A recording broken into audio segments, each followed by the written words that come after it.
If war breaks out, and it looks like this may be the case, between Ukraine and Russia after a Russian invasion, there's a lot of big questions. Could Ukraine actually defeat Russia? Who has more soldiers? Who has more tanks and anti aircraft missiles? We're going to find out today. And I want to ask you this big question. Should the U.S. intervene in Ukraine if Russia does invade?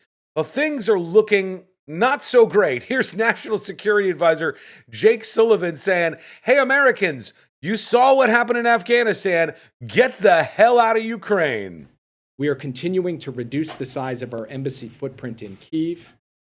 And I now want to take a moment to echo what both President Biden and Secretary Blinken have already said.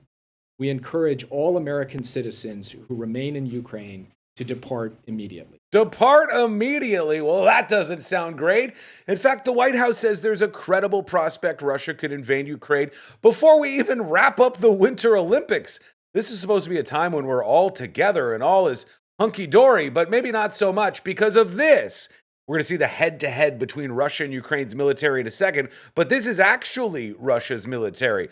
This is on the Ukrainian border, a satellite photo of anti-aircraft missiles and also tanks that they've amassed. I'm going to show you all the places that they've put these, but first, let's check out this. This is the overall view of these two countries. Mother Russia on the right to the east and Ukraine to the west. Russia has a big population, a little less than half of the United States, but a huge swath of territory. 144 million people in Russia versus 44 million in Ukraine.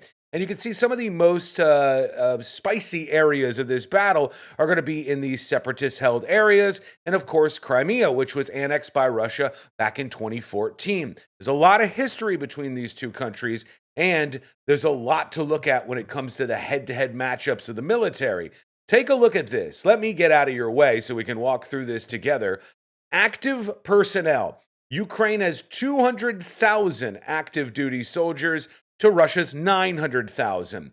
As far as reserve personnel, they have 900,000 in Ukraine versus 2 million in Russia. So overall, around 1.1 million soldiers versus 3 million soldiers. That's a pretty big difference when you look at those numbers. But you have to understand something. Just like I showed you that those two countries are so close together, Ukraine is not ignorant of this, and Ukrainian citizens are prepared at any time for Russia to invade. And if they did, those citizens will be called up just like Americans would through the selective service and a draft. In our country, there it would be a bit different. Back to that head-to-head matchup. Now when you look at artillery, armored vehicles, and tanks, Russia wins in all three of those categories. Attack helicopters, they have multiples of what we're looking at in Ukraine. And when you get down to fighter attack and aircraft, it's all there. The money, well, it's all on Russia's side. You can see that there is a lot to look at here, and things don't look great for Ukraine in that head-to-head military matchup. But that doesn't mean that they wouldn't be able to at least hold Russia off for long enough to cause them some really big problems. Here's what else is going on. The Russian buildup of troops is, I showed you that separatist region right here. That's where a lot of their troops are right now. They're also in Crimea, which is an area they've been working on for a while. And in an effort to swallow up Ukraine, to get Mother Russia, the USSR, back together, they have troops in Belarus and up here and throughout Russia. They are ready to go. And there's many different ways that they could enter Ukraine. This could be done in Kyiv, the capital city, to try to take the capital very quickly and then spread out throughout the country, or various other ways, maybe simultaneous ways of entering this country. One thing is for sure, the U.S. is frightened about this. I don't know who's winning the intelligence battle here as far as intelligence apparatus in the United States versus Russia, but it doesn't look like we're nailing it so far here in the U.S. As a response to the latest moves, the U.S. is sending 3,000 additional troops to Poland, which is not exactly a huge number of troops, considering we already know how many both of these countries have. But it's still something. These troops are headed to Poland in the coming days to try to help pressure NATO allies, four U.S. official told Reuters on Friday.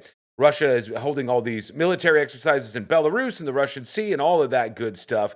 There are already 8,500 troops in the area. And if needed, there's 3,000 American troops that they could send over from Poland and Romania. But the question is the White House nailing this right now? Or have they been screwing this up all along? Are we headed for another Afghanistan, which would just absolutely melt the credibility, what's left of it, of the Biden administration? This could be an absolute mess. The markets have been tanking in the last 24 hours, and everybody's waiting for Super Bowl weekend to kind of figure out who's going to do what. What do you think is going to happen? And if Russia invades Ukraine, what do you think the response will be from Ukraine, from the United States of America? Could Ukraine actually hold their own? Let me know what you think in the comments below. I look forward to seeing those comments and interacting with you as always. Facebook.com/the News Junkie. Hit that follow button. You can also support right below the post on Facebook and on YouTube as well. That's greatly appreciated. Helps get more of these videos out to explain what's going on in the news in the world. YouTube.com/the News Junkie. Hit subscribe. Appreciate you watching as always, and we'll talk to you again real soon.